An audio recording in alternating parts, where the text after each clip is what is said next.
Hey listener, as I did with last week's episode, just a quick reminder, if you're enjoying this content, then my one ask for you this week is to share it with one friend, whether at your summer barbecue, at your online Zoom chat, or in your next meetup. I would truly appreciate it, as it's the little things that count. Even if nobody was listening to the show, I would still do the show because I get much more out of it than anything else, right? So it's cool that people are downloading it and listening to it and interacting with us.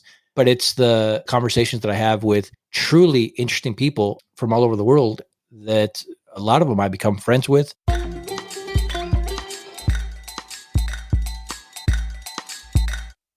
Podcast Junkies, welcome back. I'm your host, Harry Duran. This is episode 269. New listeners, welcome.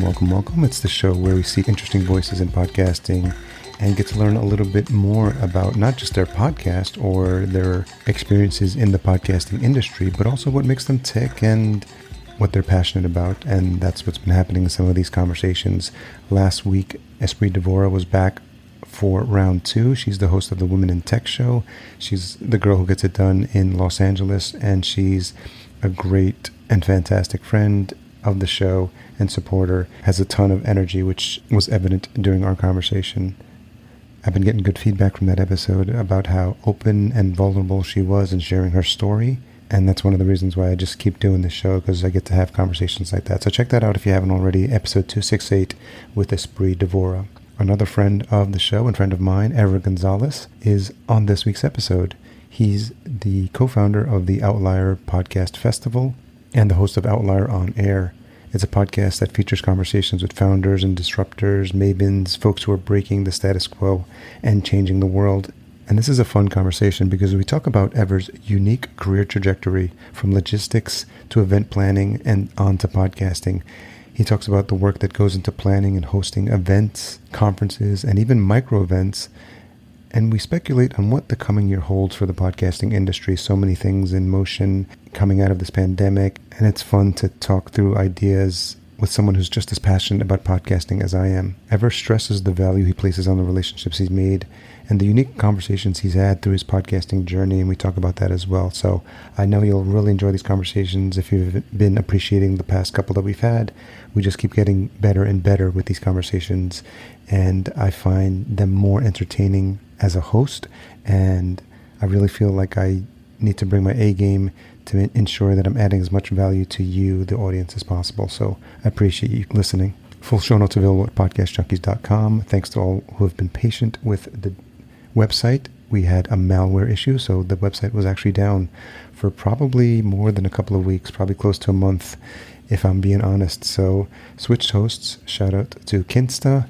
I'm going to look at that as an option for our main site for Fullcast and now for Podcast Junkies. So far, I'm extremely impressed with the performance. So that was a non-sponsorship based shout out for kinsta.com, KINSTA.com. Don't forget, if you enjoyed this episode or past episodes, leave a rating and a review at ratethispodcast.com/podcast junkies, and we'll be sure to read those out on future episodes. Always pushing folks to try new apps for their listening experience and as a way to contribute directly to podcasts. And you can find that list at newpodcastapps.com. Okay, we've got a quick word from our sponsor, and after that, we'll proceed with the episode Uninterrupted with Gonzalez. This episode is brought to you by Focusrite and specifically the Scarlett 2i2 sound card, one of my favorite go-to sound cards, something I use for each and every podcast recording. The 3G line is a go-to for all new podcasters. Find out more at podcastjunkies.com/Focusrite, and the link will be in the show notes as well. So, Gonzalez, longtime podcast peep, thank you for joining me on Podcast Junkies. Absolutely. I'm very excited to be here. I've been a fan for, 2 years. How long has it been? It's been a while, right? I feel kind of bad because it feels like this is way overdue. I'm like, wait. I'm like, how's Ever never been on the show? That's bananas. Because when we hang out, we get to talk all the time and stuff, and that's what it feels like, I guess. Yeah. I don't know about you, but I find that sometimes these conversations end up being so much fun, and you forget that this is something that you're doing regularly, like you're hosting a podcast and you're interviewing someone, because when you chatting with friends, the time just flies by, and it's just like catching up, and it just happens to be that someone else is listening to our conversation. That's right. Tony, I'm sure this happens to you too, because I know a lot of your friends, you have a lot of interesting friends, not just in the industry, but just in general, that, sometimes we're on a road trip or at a dinner or somewhere, and I'm like, this is so good. I should be recording it. This is such good content. And then, you want to live in the moment too, though. But there are a lot of times when I'm like, this would have been a great episode on this specific topic. It seems like you always got that producer hat on. That's right. That's right. So how did you so for folks that don't know, tell them a little bit about how we met, which I think is always a great story, and about Outlier. Yeah. So we met through a mutual friend, right? And so we're in the same space. I had been a big fan of what you've been doing, finally got to meet in person. You couldn't have been a nicer guy. Right here, you have some clout in the industry. You have obviously produced great episodes. You help a lot of people in the industry.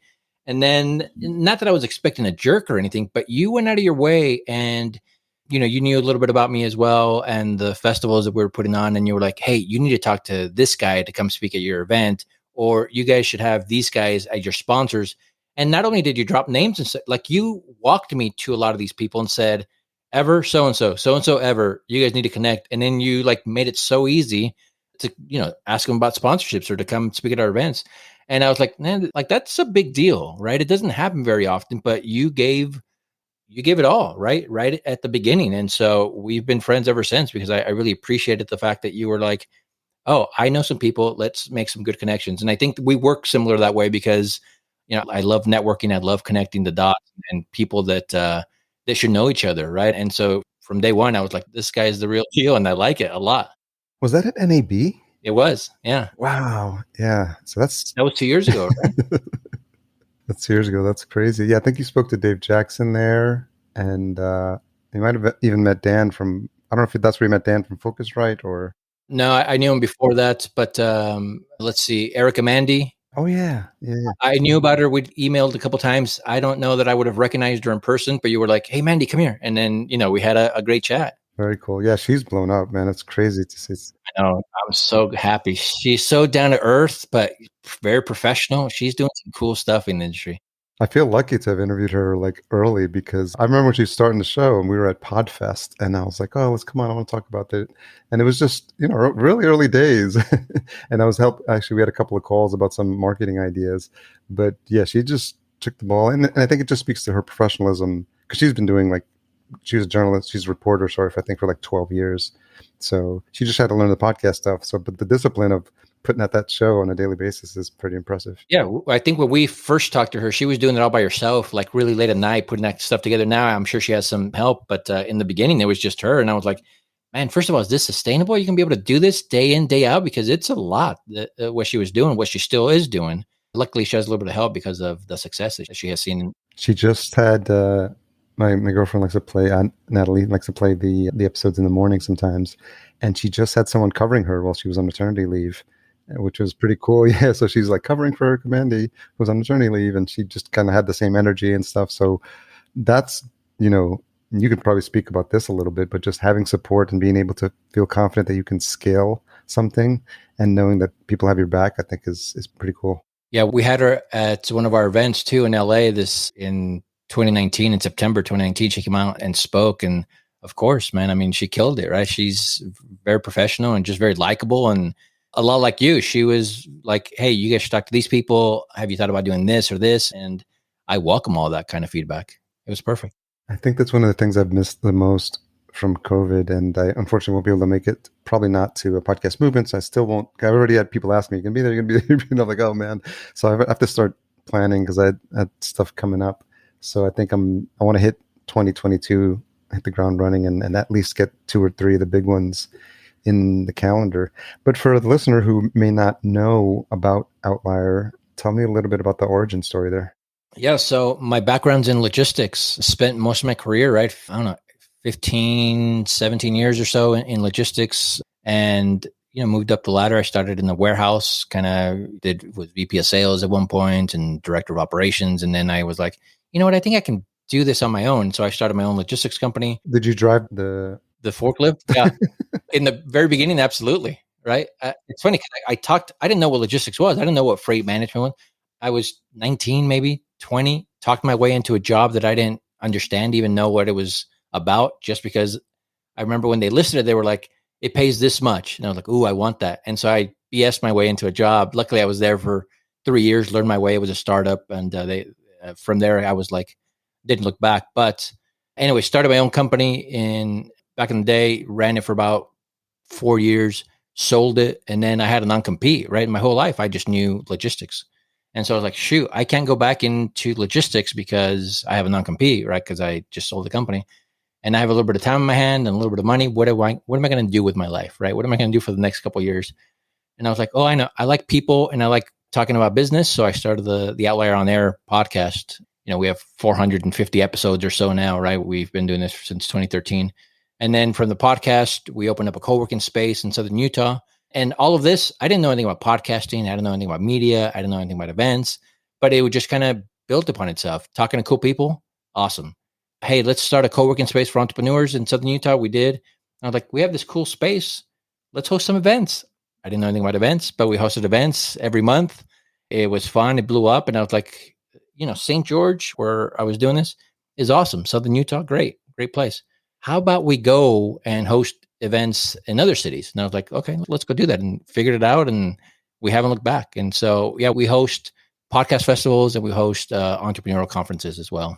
So we do 2 or 3 of these a year, actually 3 or 4 a year. And so obviously with COVID, that kind of put a little bit of, a towel over us, but lots to unpack there. Right.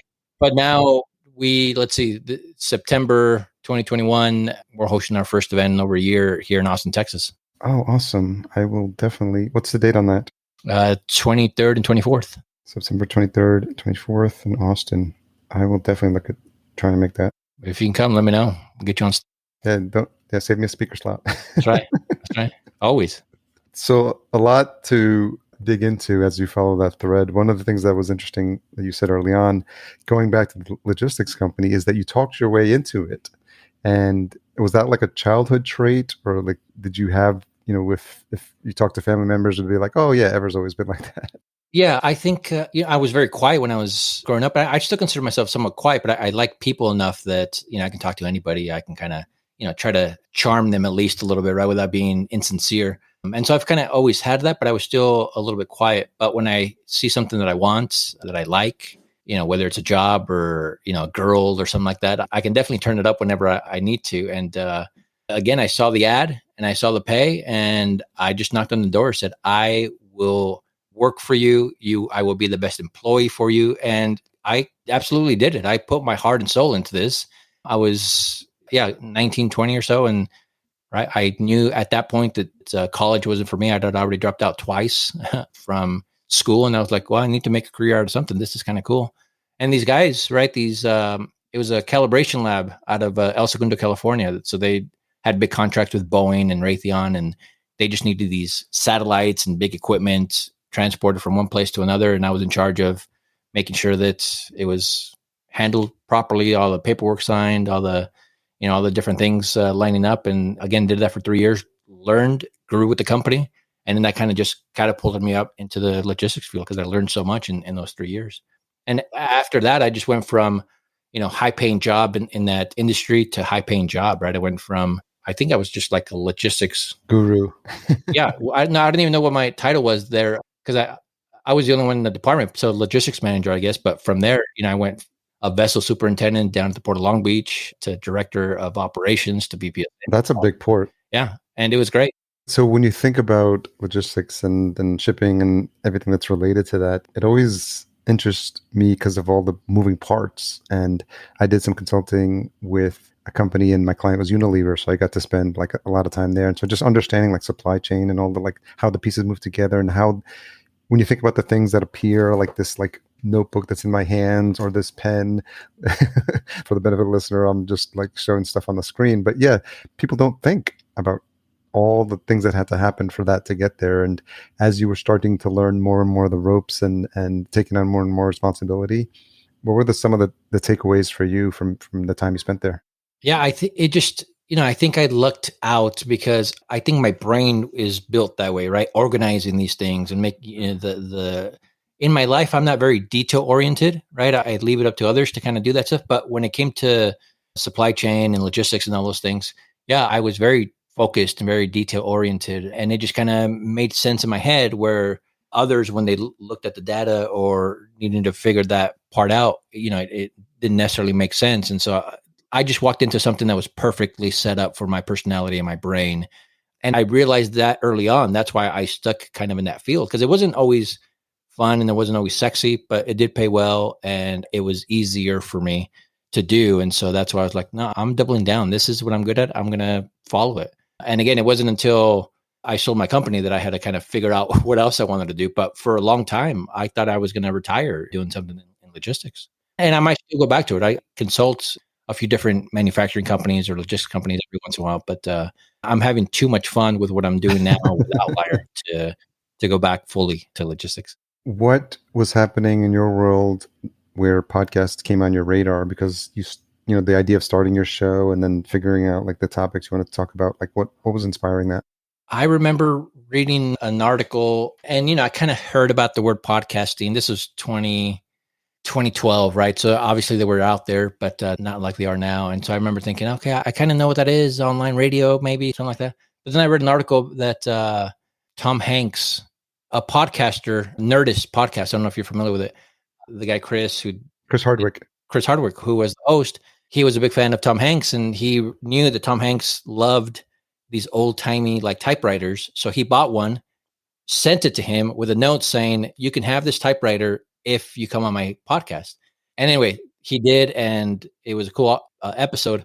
But I remember reading the article thinking, that's genius marketing. Like, that's the way to do it. So like, and it's not like I'm a big, huge Tom Hanks fan or anything, but I was like, I want to listen to this and see what he has to say, because I want to hear the story about the typewriter. Listen to the episode. I was like, it's just two cool people having a great discussion.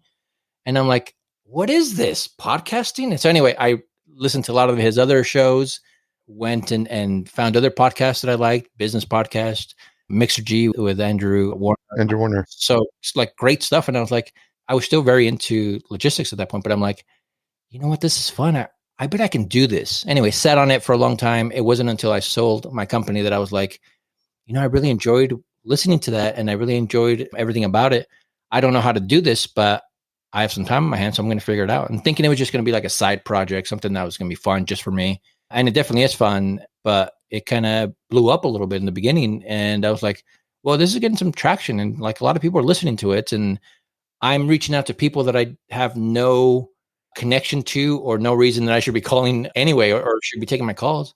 But because I had a podcast, people were like, yeah, you can talk to our CEO or this high profile person, right? And so I've had authors that I like on my show. I've had actors, I've had sports, athletes and just outliers from all over the world. And it's been fantastic. I've made a lot of friends because of the show, just by having people on it. Yeah, I think that's one of the things that people don't really wrap their head around, because I'm noticing it with this show. I started a second show called the Vertical Farming Podcast, and I specifically was targeting CEOs and founders. And because I went for such high caliber guests, everyone in the industry now knows the show. And now I'm getting like emails from like, hey, can we have our CEO, not the marketing person? Like they're like, we want our CEO. And so it's been fascinating to like see it play out. And then I've gotten sponsors now for every season, and they're like looking to re-up now because there's like, oh yeah, we're getting people mentioning the company on the podcast. And so like this super, super niche like industry. And then your ability to, what you just alluded to, just like having the ability to just have conversations.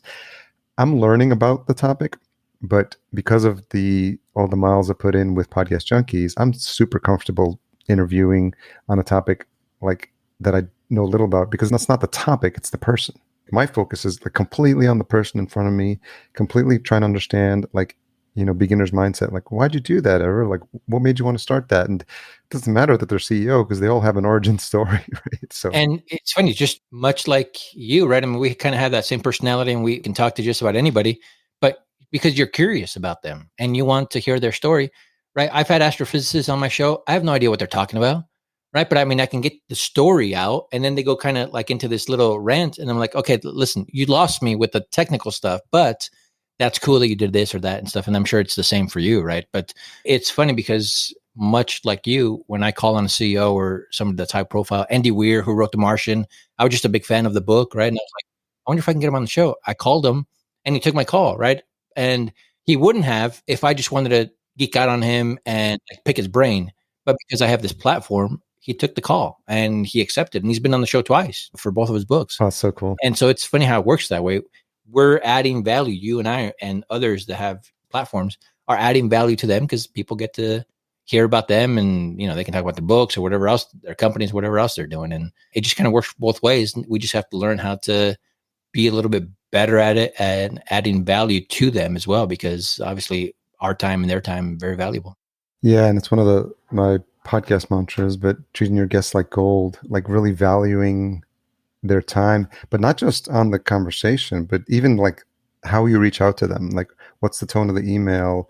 You know, were you following them before on socials, and just really doing your homework, and then how you present the show and the benefit of the show and the benefit that their appearance could have for this audience, and explaining that to them. And then I think really like holding it through the process, and then making sure they have a great experience on the show. But then it's the follow-up, and then it's like, you know, letting them know, making it super easy for them to share, because, you know, that's something we do for clients is when we prepare their email that's going to go to their guests, it's got everything in there. It's like all the graphics we created, all the links, some sample copy, you know, just really a clickable tweet. Because I always say you never want your guests to work harder than you. Yeah, for sure. Make it as easy as possible. Yeah. Yeah. And so as you were doing the show, then the events came up, right? So I want to hear about this transition. You're doing the podcast, you're having these great conversations. You know, talk to me about what's going through your head at that point now. Yeah, at that point, we opened up the co-working space, right? So we had entrepreneurs coming in every day and working on their startups. And we were heavily involved in an ecosystem with investors and startups. And again, I'm a connector. So I was like, hey, let me get these entrepreneurs and let me get these investors and let's kind of bring them together. And so that was the beginning of it. So where we kind of had these fireside chats with these either CEOs or investors and invited the group to come. And it's funny because I don't want to be on stage. I am because I have to, but I don't like being on stage. I don't want to be the center of attention. I am much more comfortable because of, I think, my background in logistics, being the guy that kind of puts it all together and then letting other people shine. And in the beginning, I had people to host the events and like be the MCs and all that stuff and like kind of be the life of the party. And it was great, but I knew that eventually I had to kind of step up and do it myself to kind of grow, not just myself personally, but the brand of Outlier and all those things. And I haven't looked back. It's been great. But anyway, started the events. I was like, hey, this was a lot of fun. It was somewhat easy to put together. And so we were doing one a month for a long time. You know, so we have over 200 events under our belt. And then 3.5 years ago was when we kind of shifted a little bit and focused on the podcast festivals. And that's been a lot of fun too. But we are still doing startup business conferences on the side as well. I think what was really interesting about the format is that it's much smaller. So obviously anyone listening will know about Podcast Movement and Podfest. And we'll also talk a little later about Chris and how, you know, people take care of each other and support each other, even across the conferences. But talk about your decision to go with a smaller format. Yeah. So when we were doing these, we called them Founders Weekends events, you know, we've had big ones, we've had small ones, you know, small, more intimate, 30 people in attendance type to, well, in the hundreds. And I feel the most comfortable at around the 200 attendee range, right? Because up to about 200, I can control the vibe, I can control the atmosphere, I can control the, you know, how the speakers feel, how the attendees feel. And so, yeah, I mean, I'm sure we can make more money if we opened it up to more people. But again, I like doing it fast. I like doing it loose. If you've been to one of our shows, you know, we don't have the big flashy lights. We don't have the big fancy stages. Like, I like it raw and, you know, I like it raw and real, and it's just you and the mic and let's see what you got. Right. Yeah. And slides are fine, all that stuff. But like, I want the attendees to feel like you're talking to them. And I think we are able to kind of put that across because, you know, we don't rent out these hotel conference rooms or these hotel, you know, things. We'd like to find these oddball places, right? Old theaters or co-working spaces, or when we were in LA this last time, like an old kind of abandoned building, right? The loft looking downtown LA, right? Overlooking a lot of the beautifulness and ugliness of downtown. I mean, it was fantastic. And so We want that type of atmosphere where we have a lot of cool stuff on stage, but we have the attendees there and the speakers and the sponsors kind of interacting in a more comfortable setting, right? As much as I love Podcast Movement and Podfest, those guys are my friends, and I go and I attend and have a great time seeing all my friends out there. I just kind of wanted to do something a little bit different, smaller, more intimate shows. And again, it's for selfish reasons because it's easier for me to control and kind of put together. And they're just much more fun for me. And we're going to continue to do that, right? We're like, well, I think we're getting big enough and we're getting recognized enough in the industry that I'm sure we can get 300, 400, 500 if we wanted to. And if we put, a little bit more time and resources into it, but I'm like, I don't know. I'm having a lot of fun at the 200 mark. So we don't plan on changing anytime soon, right? During the pandemic, we already had our events lined up for the year. So we were supposed to go to Salt Lake City. We did actually in January. I remember, yeah. And we were supposed to go to Columbus, Ohio in May. And obviously May, right? It was already full swing at that point. So we canceled it. We did it online. We did the same speakers virtually, all that good stuff. Kind of took a little bit of the magic away, right? Because being in person, I think that's where the magic happens. But it was still a great event. We had 750 attendees or something like that, 3 full days. And it was great. But at that point, I didn't have to worry about, not being able to control the vibe and all that stuff. Yeah. And so, so since May of last year, we had September, and then we had this last May as well. So we've had 3 virtual events. And now starting in September, we're back to in-person events. Yeah. And so again, we're not going to change anytime soon. I think it's going to be around the 200 person mark. Yeah. Having spoken at one of the ones, I guess it's a year and a half now. Where were you? You came to Austin, right? Austin. Yeah. That was fun. Austin was great. Yeah. The intimacy of the room is what I like. And you could every presenter could probably present without or mic, I think, as well, because I think we get a handheld, but I think it's so intimate. And then as soon as you're done, you're like in the crowd and you're there and you're hanging out in the back and then you're watching the other speakers and then it was like, and then people can get to know each other better because you're in the same room and there's no hallways to go down and we're kind of like in the same room. So we have to like commingle there. Joe Pardo does something similar, or he used to do with his MapCon, which is that same type of vibe. But yeah, I think it's a good one to provide a healthy alternate to the bigger ones, and especially since you're moving locations. So what's the new lineup look like after Austin? So we haven't decided yet. So the next one is going to be January of 2021 or 2022. So it'll be January, March, or January, May, and September. I think I still want to go back and hit Columbus, Ohio, since we missed that. And then, we're thinking Canada, Vancouver or something like that, cool. Which would be kind of cool. And then you just have the super fans just follow you around. Yeah, it's funny. We feel like the Grateful Dead a little bit because we've had maybe 10 events now, and we have like a little fan base that follows from city to city, and it's great to see. Obviously, we must be doing something right because these guys keep coming out. And you mentioned as a speaker, you're right there in the room, and then you're done, and then you can connect. And I'm not ever worried about the speakers because for the most part, the speakers that we bring on, for the most part, these speakers are very confident and they can come and light up a room, whether it's 20 people or 500 people, right? I'm not worried about them mingling because I know they will because that's their type of personalities. Like, I'm not worried about you, but I am worried about the guy or the gal that's starting the podcast that came out by herself, doesn't know anybody, wants to really talk to Harry, right, about an idea she has or whatever. And hopefully I've made it comfortable enough for her where it's not daunting, where you come off the stage, a ton of cheering, these lights flashing. No, you just got done. You put the mic down and now you're a real person again. Hopefully it gives her enough confidence to kind of come and talk to you because, again, it's a little bit more intimate.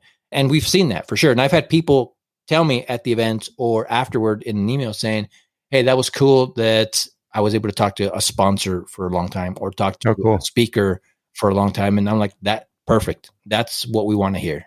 So do you think about always like tweaking that experience? Because I'm always fascinated by, again, coming back to the customer experience. There's a book I really like by Joey Coleman called Never Lose a Customer. Highly recommend you read it because it speaks about like that whole journey of like how someone who's going to work with you is experiencing you before you've even met them. So they're checking you out, they're checking your stuff out, they're checking your website out, and you've never even heard of this person. Then they start to come on your radar. But then it's also that whole process, like what's the engagement, like the onboarding, the actual experience, the after experience, the community. And it's been fascinating. to that point to think about maybe like a welcoming crew or just someone whose job it is to keep an eye out for stragglers or people like standing by themselves and be like, you come over here. Like we're going to do a matchmaking thing or something like that would be interesting. Yeah, no, for sure. Customer service is, I mean, not just with the events that I have, just in general, I'm a big, we notice it right away. And it's one of my pet peeves in retail stores or somewhere or wherever when it's bad customer service. I'm like, what's going on here? Anyway, it's one of the focuses that I have because I do want people to kind of have a good experience. And yeah, we do. Part of my crew, I have a couple of individuals that I always bring out, and their whole job is to just kind of stand back and see what's going on and see if there are any stragglers or anybody that needs a little bit of help or seems confused. And then they go out and, this one specific person that I bring out, she's very good with people. She's kind of quiet herself, but she's not afraid to kind of go talk to anybody. She goes and she introduces herself and just chats. And then she's like, oh, you know what? You should meet someone. And like we've talked about in the past, she goes and she kind of brings that person into a little group because you don't ever want anybody kind of left out. But yeah, we've tweaked the festival a couple times because of feedback that we get or just different experiences that we want to kind of do.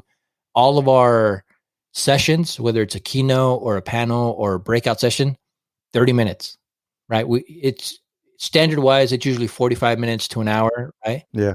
30 minutes. That's good. I like that. Harry, you have 30 minutes to get your point across to my attendees, get all the fluff out of the way, get to the meat of it, because that's what everybody wants. And then we move on, it's fast. Now we're going to go to the next 30 minutes and the next 30 minutes. And so those that attend get to kind of experience a lot of these different topics, a lot of these different ideas. And I know that sometimes some of these topics are not as, they're very complicated. So they need more than 30 minutes. Awesome. Hook them, Harry, and then have them engage with you after, right? Good point. Man, he did such a good job. I only got 20% of what maybe Harry has to offer, but because I know that he has more to offer, I'm going to connect with them individually and see how that goes. And so that helps our speakers as well, right? With feeling good about our event, that people are asking about them or want to connect with them or sign up for their newsletter or buy their book, whatever it is, right? That's one of the reasons behind it. And plus, I just like the 30-minute session slot. It keeps things moving. I like it. It does, yeah. I don't ever want to see, kind of look out into the crowd and see people sleeping, tuning out, sleeping, right? That would be the worst. And 30 minutes, it keeps it, again, fast and loose. You certainly don't want participants sleeping in your marketing crowd shot. That's right. You're like, oh, shoot, what am I doing with my life? Unless it's Drew, what's his name? Sleep With Me, the podcast guy. Oh, yeah. Yeah, that's good. Drew Ackerman. Yeah. He's been on the show, but it's funny because he has sessions where the Sleep With Me podcast his purpose is to put you to sleep. Really? So he drones. That's cool. It became really popular. Like he's got this really soothing voice, and then he'll read a story to you. And it got so popular, he started doing live readings, and people would come in their pajamas and bring pillows. Yeah, I've seen that. That's funny. Good for him, right? I mean, what a niche. Talk about branding. Yeah. What a niche. Who would have thought that would work? You know what? I want people to come and listen to me so I can put them to sleep. Like, all right. That really goes to show you there's something for everyone. So, all my podcasting peeps, and specifically the events peeps, were like top of mind for me, like during COVID. So I'm just curious, as someone who is in the event space, there's no surprise to anyone that the whole industry got totally rocked by the pandemic. And I'm just curious how that time was for you. And obviously you've, bounced back or whatever the appropriate phrase is, recovered. And I'm just curious how things went for you and what was going through your mind at the time.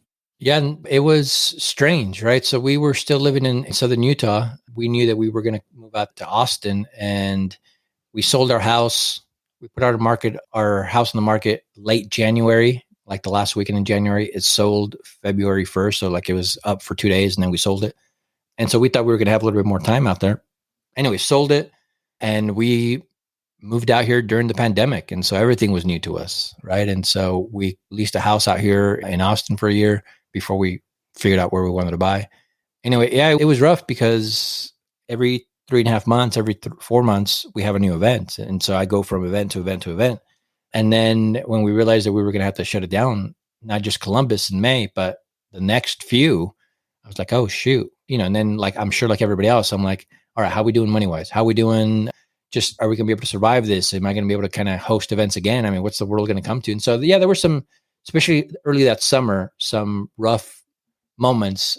Luckily we weren't starving. We weren't worried about those type of things, but just thinking, what's Outlier going to look like at the end of all this?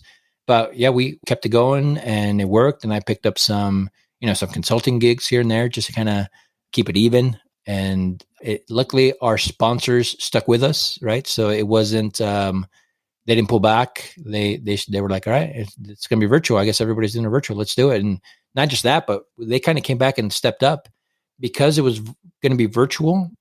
And right, a lot of our podcasting friends and attendees and just creatives in general, especially creatives in general, right? Those independent contractors, right? They were struggling money wise, and because those jobs kind of dried up, and so I didn't feel comfortable charging $100, $200, or whatever it was that we were going to do. So we said, pay what you can, anywhere from $5 to $50, and Podchaser specifically, great sponsor. They were like, hey, we'll pony up some cash and kind of try to offset this. And, those that maybe can attend, we'll pick them up. And they did. And, Wow, that's so nice. That's where we had our 750 or so attendees, because sponsors like that, they kind of stepped up and said, yeah, let's kind of keep this going. Right. And I'm so glad you mentioned them. And Cole Raven, co-founder of Podchaser, has been on. Great guy, really good guy.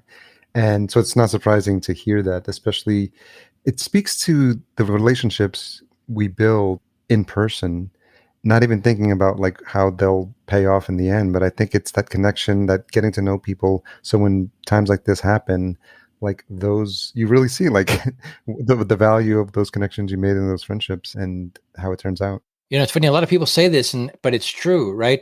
Because my background in logistics and then entrepreneurial events and those type of things that we were doing in the startup scene, since we kind of switched over or focused a little bit more on podcasting in the last 3 or 4 years, this industry, there are a lot of people that really care about each other and give back and are selfless and just do it because they're good people. I know that there is some competition and there are those type of things, but right, other events, professionals, coordinators that are doing podcast festivals or event, like those are some of my closest friends now. They're not like, it's not like we're competing against each other. Although from the outside, we should be, right? Somewhat competing for eyeballs and attendees. But Chris from Podfest, one of the nicest guys, has totally given me so much advice. He's kind of taking me under his wing when it comes to events. And I can call him anytime and he'll take my call and be like, oh, I did this, so maybe you should think about this and this. Dan Franks from Podcast Movement came and sponsored our Austin event, right? He brought, that was so cool. Not only did he attend, but he bought breakfast burritos for everybody on that second day. Like, that's legit stuff right there, right? That's awesome. For the most part, any other industry would have been like, no, screw these guys. They're right in our space. Let's get them out of here. But no, the podcasting community has been strong. And again, it sounds cliche, but it truly feels like a family, not just the event space, but with podcasters in general, creatives, production companies. Like, I see people helping each other on a regular basis, and it's beautiful to see. Yeah, that's one of the things that stood out for me, because I came into it brand new in 2014. I didn't know, and I knew some people because I had joined John Lee Dumas's Podcasters Paradise. So some of those people from there, they're like, oh, let's meet here. So I kind of knew them, but just to see how, just to make new friends and see people and invite them on, and then they become longtime friends. And I think that's really, like I alluded to it earlier, one of the things I've missed so much about the past year, about just getting to see at least, friends like that twice, if not maybe more often a year. So I'm really looking forward to picking that up. But the other thing that it's highlighted, which is interesting for me, and I don't know if you can maybe speak to this as well, but I really wasn't making a conscious effort to like make friends locally, I think, as much as I probably should be. And I'm new to Minneapolis as well, so I didn't grow up here. So the combination of that and COVID and not having the conferences has been like, oh wow, this is like, I didn't realize how much I was getting from those interactions with some of my friends. Yeah, it's funny because I haven't seen you specifically since May of 2019, I think, 2018. Were you at Podfest? Because Podfest is the last event we were at. Yeah, we did do Podfest, yeah. But it's funny because you're always top of mind, or like, I know that you're right there, even though we haven't talked in a couple months or a few months, but I know that I can reach out to you and you'd be like, boom, let's talk. We all have friends like that, right? Yeah. In the industry that are just kind of, yeah, what do you need? How can I help? Type of individual, right? And so it's, yeah, I think with the not having friends in person because of COVID kind of was offset because we have so much interaction still with our online friends or our podcasting friends. One of the things that I continue to say about my own personal show, Outlier On Air, right? We interview outliers from all over the world, that even if nobody was listening to the show, I would still do the show because I get much more out of it than anything else, right? So it's cool that people are downloading it and listening to it and interacting with us. But it's the conversations that I have with truly interesting people from all over the world that a lot of them I become friends with. A lot of them I invite to come and speak in my events for free, right? We don't pay our speakers. A lot of them fly in for free. They stay in a hotel that they pay for, right? So I'm not writing checks to these guys, but because of the connection that we had on our show and other interactions that I try to have outside of the episode, they're like, yeah, I'll fly out there for free and I'll pay my own way and give it 30 minutes. I'll give a 30-minute talk, and it's worth it because of the interaction that I had with you ever, and hopefully the attendees that are there. And, for the most part, we haven't really had any complaints about, hey, it wasn't worth it or it wasn't a great experience, because we try to go out of our way to make it a great experience. Are you thinking about things to tweak as you start rolling out the new events? Yeah, I think we want to take some bigger swings, right? We want to have some things that are maybe a little bit unconventional to see what works, what doesn't.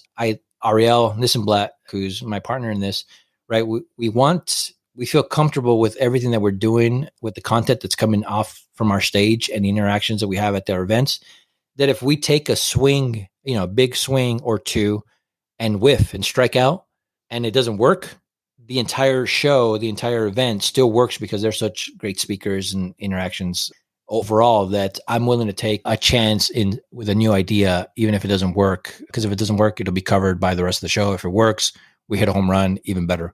Yes, we have some ideas that we're trying to work with. We're trying to do a little bit more live, interactive type of podcasting, right? Where we're creating episodes, not just recording a live episode, but like I want it to be more interactive with the audience.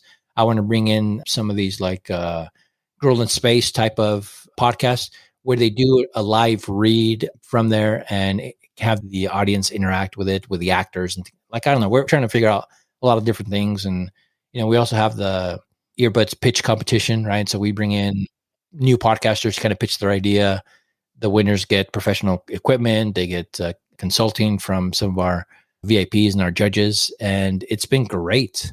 In Austin, last time when you were there, I think you were one of the judges. Were you not?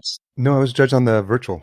Oh, the virtual. Yeah. Yeah. But you were there not in Austin. I was physically there. Yeah, that one. Yeah. There's this one podcast that this great lady came up and she pitched her idea. She was like, hey, it's FOMO, fear of missing out. Or, she. Oh, yeah, that's right. I remember. She was afraid of, like, she's not an outdoorsy type of a person. Anyway, she goes out the outdoors, goes camping, goes hiking, and she's like talking about the entire experience about, getting bit by mosquitoes and things like that.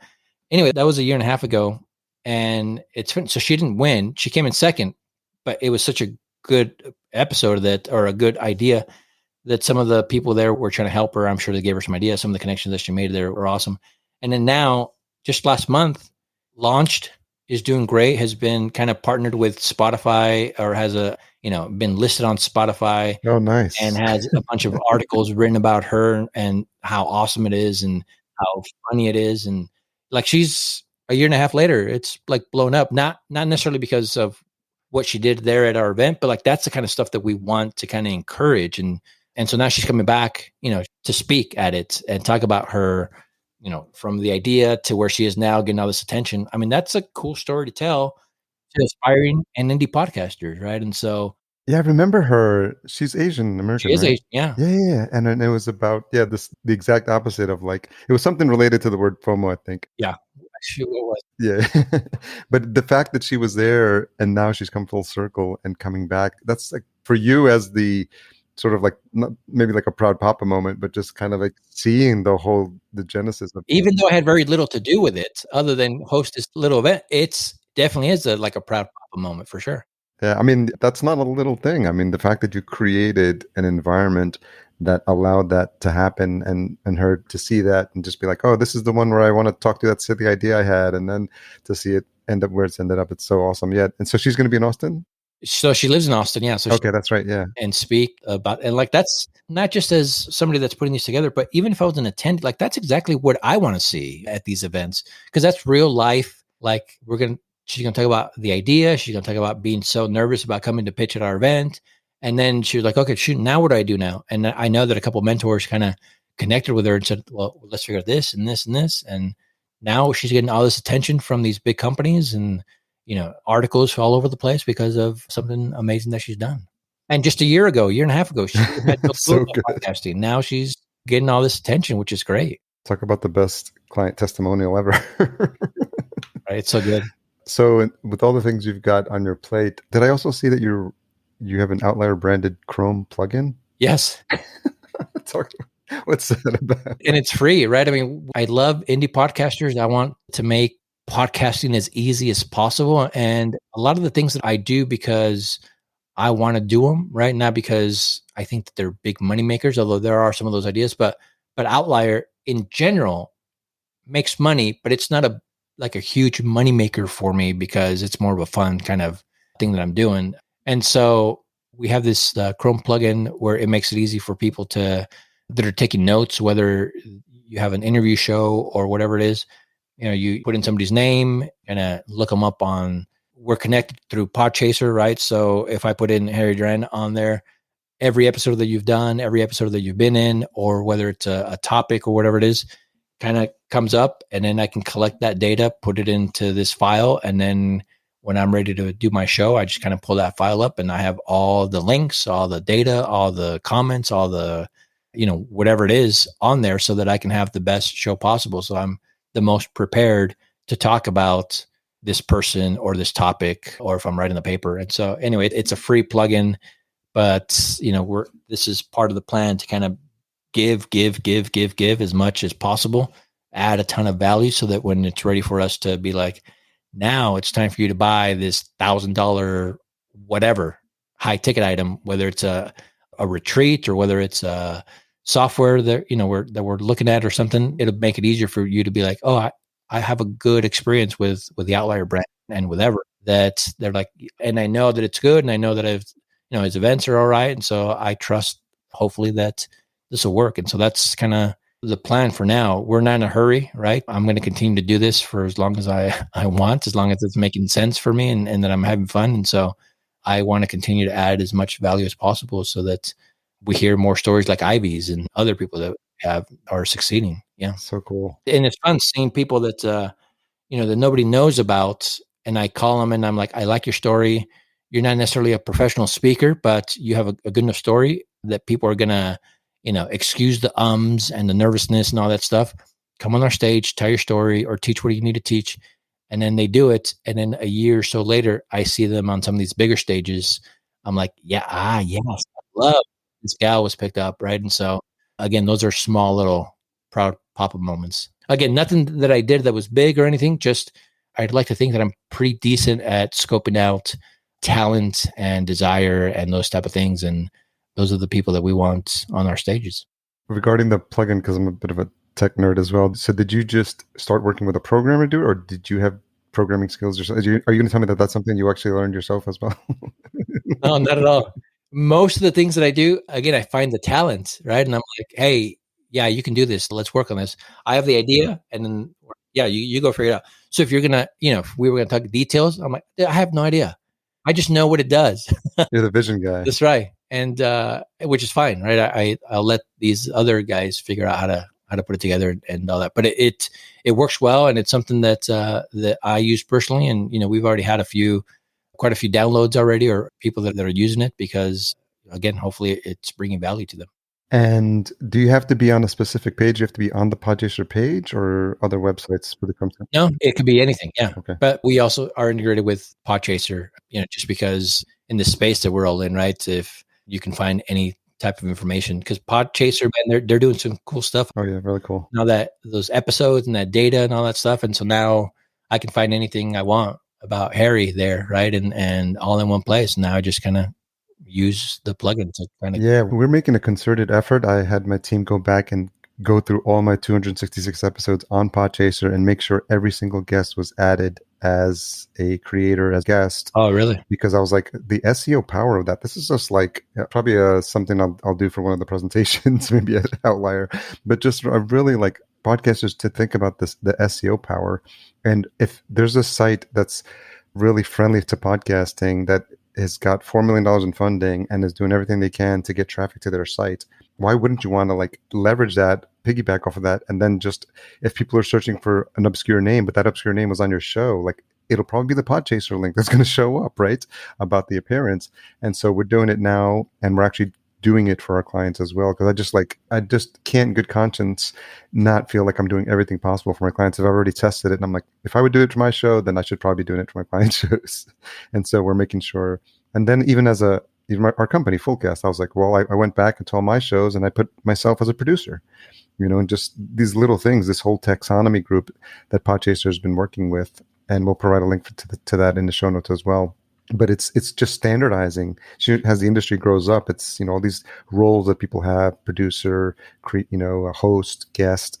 I just love like the iteration and the thinking about it. And, I've been following what they're doing lately and trying to figure out what could I build that could leverage off that as well. So my brain's always thinking about ideas as well. Yeah, it's funny. Tell me about with your clients and everything that you're doing, right?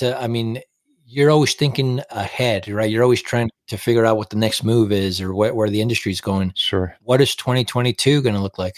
I think if you just put me on the spot, I would say from a sponsorship perspective, really getting sponsors and podcasts connected on the value of the show itself and staying away from the CPM model. And so, Dane Cardiel. Dane was at the event too, I think. Wasn't he in front of him? He used to work at Simplecast, and now he's VP at Gumball. Crazy, right? So too, kudos. It's always nice to cheer like friends and see as they move through the industry. But what they're doing is allowing you to directly work with podcasts to get reads or sponsor your stuff on there as a host read ad, and so you're dealing directly with the podcast and not through an agency.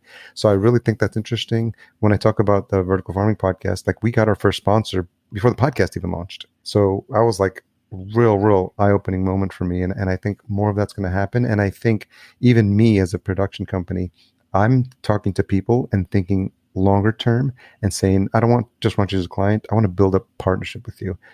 Let's maybe see if we can get a sponsor for this show that pays for our production costs and zero out of pocket for you. And it's win-win for the host. It's win-win for us, and it's win-win for the sponsor, because they've got a niche podcast that we're going to create specifically tailored to content that, makes their product look good. So those are really interesting experiments right now.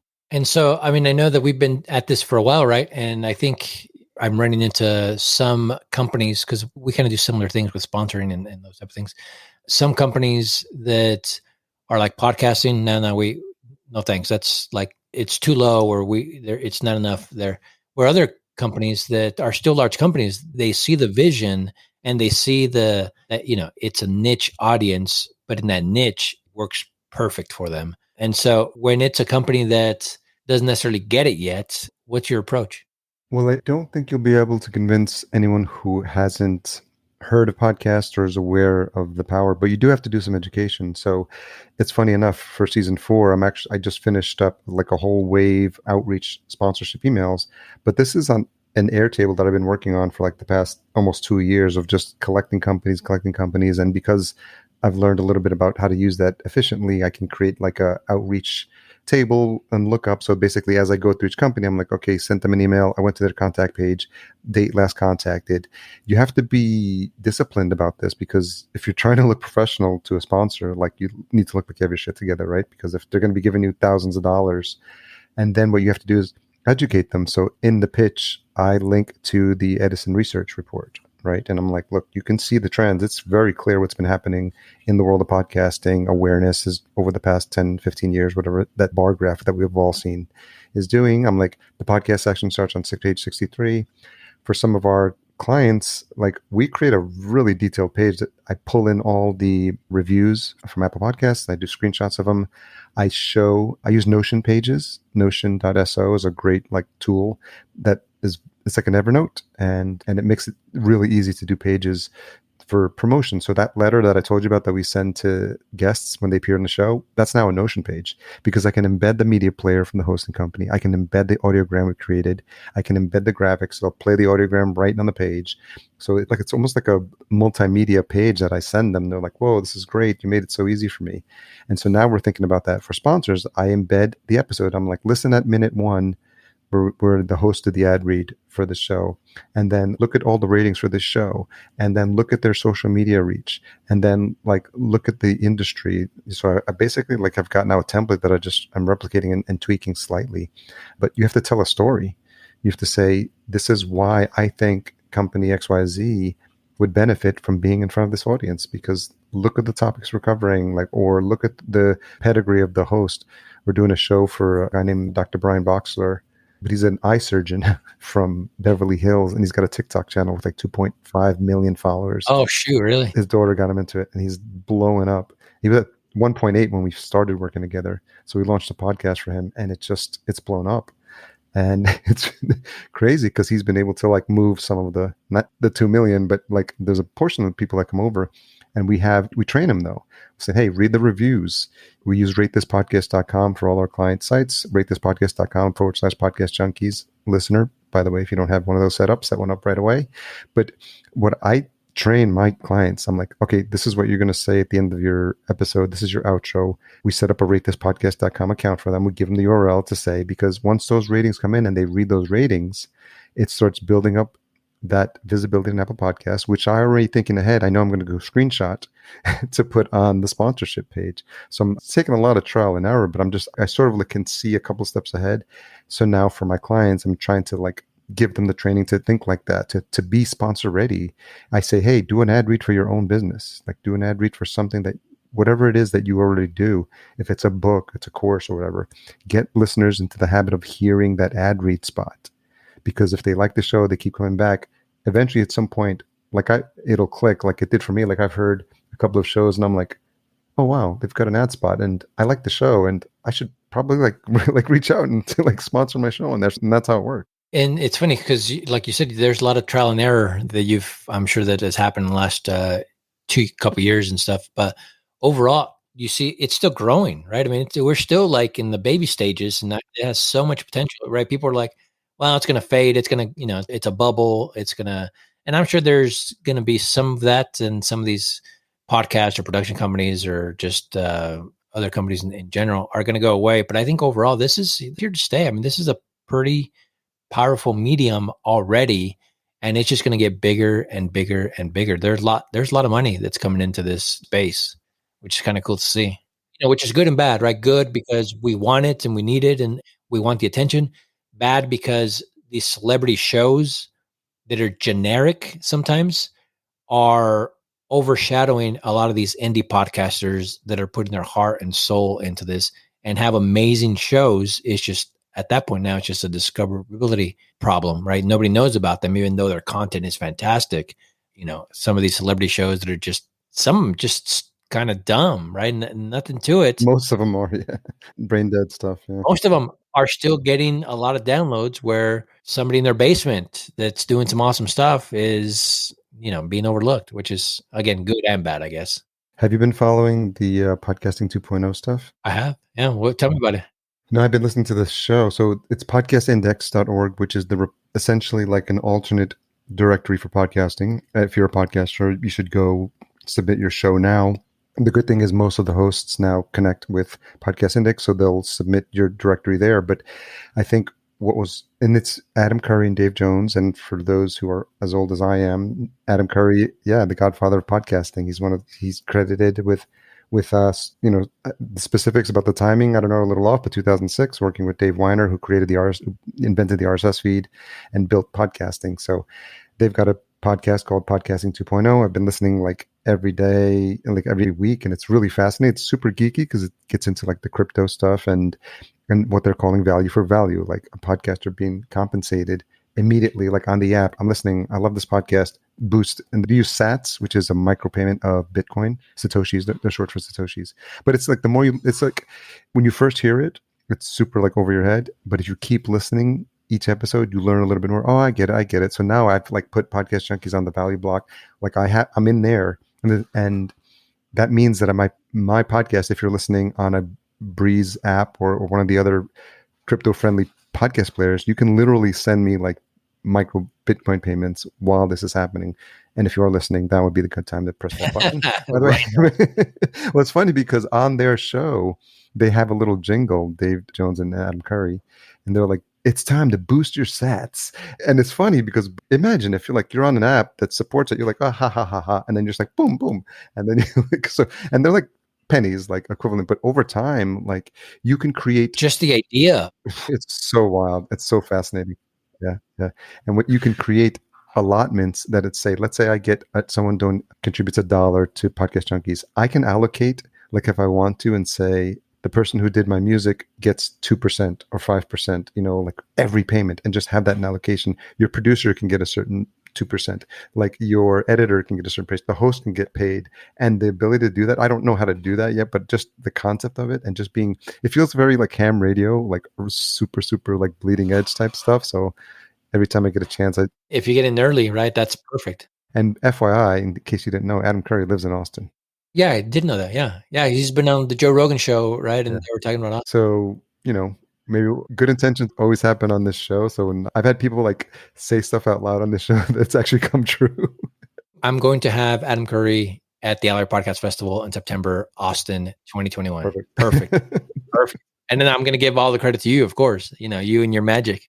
Oh man, time flies. That's crazy. It's been an hour already. I feel like I've always wanted to test new things, and I'm wondering your thoughts here, but at some point you have to be like, this is nice, and we're able to have this hour-long conversation. But then like the crazy part of me is like thinking like Podcast Junkies After Dark. And like, if you want to hear Ever and I really geek out on stuff, like pay for that, and like gets an extra like hour conversation where we're just BSing. So yeah, absolutely. But then it feels like more work, and I'm just like, do it. But if it works, it can be a hit, right? I mean, if it's something that you like and it's something unique, even better. Why, you have some ideas? Well, yeah, I mean, just that was one of them. The other was when Clubhouse was kind of like blowing up. I was like, well, I could do Podcast Junkies After Dark on Clubhouse and just invite people there, and then building an audience. So yeah, I mean, if you ever want to experiment, we could try that. I mean, everyone's bailing on Clubhouse already, so it's kind of funny.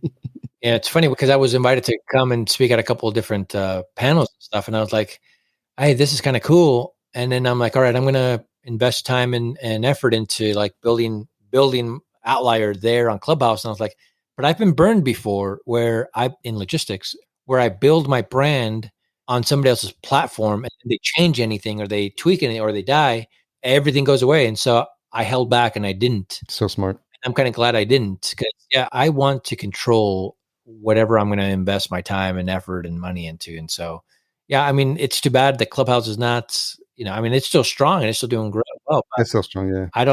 It's either going to die out, or somebody big is going to come and buy it out, and it's going to change everything. And those that have kind of put a lot of time and effort into it, it's just going to be in 6 months, it's going to be completely different, I bet. I actually was invited to the Fireside Creators Group. A past friend of the show, Rich Jones, has been like, doing regular feeds there. And that's the one with Mark Cuban. But they've asked me like kind of like create something specific for the platform. But I've jumped in. There's been like 20 or 30 people on it. It's just really, really tiny. So if like people are flocking from Clubhouse, I can't even imagine how another one's going to even get traction. So, and to your point, this idea of renting, you never want to build a house on rented land. I really think of that as well all the time. So I think that was a good move on your part. It's scary, right? I mean, yeah. Whether it's money or time or whatever it is, you don't want to do that at all. And so, if I don't control it, then I'm like, I don't know. We'll see. I'm usually hesitant. It has to be something pretty special in order for me to kind of jump in. Maybe on the After Dark, it'll be the part where you and I brainstorm about some marketing ideas, because that's exactly what we're going to talk about when I hit stop. So. Good. That's funny, because I bet we can come up with some cool stuff. Oh, yeah. And that's the whole idea. Like, you want to work with people you enjoy working with. That's been a mantra I've been more conscious of lately. So for now, let's put a pin in this. Where's the best place for folks to learn more about Outlier, get signed up, and see you in person? Yeah. outlierhq.com, right? You can follow us on social media. All of our social media handles are Outlier HQ. So there you can see our podcast, everybody that we've had on the show, plus our events. Again, the next one, September here in Austin, tickets are going to be available now. So come and see us. Thanks, Ever. Appreciate your friendship and appreciate you sharing your story. Really, really interesting stuff. Been a lot of fun. Appreciate it. We'll talk to you later. Thanks again to Ever for coming on the show, for being a great friend, and for being a consummate host when we were in Austin. Full show notes available at podcastjunkies.com. Intro and outro music composed by Cedar and Soil. Check out his fine catalog of music at cedarsoil.com. Don't forget to check out our sponsors, Focusrite, and their awesome line of gear, specifically the Scarlett 2i2 Pro. And you can find more at podcastjunkies.com/Focusrite. Podcast production and marketing provided by Fullcast. Sign up for a free podcast brainstorm at fullcast.co/chat15 to learn how a podcast can be helpful for your business. Tune in next week. I have a conversation with Lauren Popish. She's the founder of The Wave Podcasting. If you've made it this far, you're no doubt looking for this week's retention hashtag. We can go with Outlier Ever and tag him at _Ever Gonzalez and podcast _junkies. Thanks for all you do to support this show. Really appreciate you. Talk next week.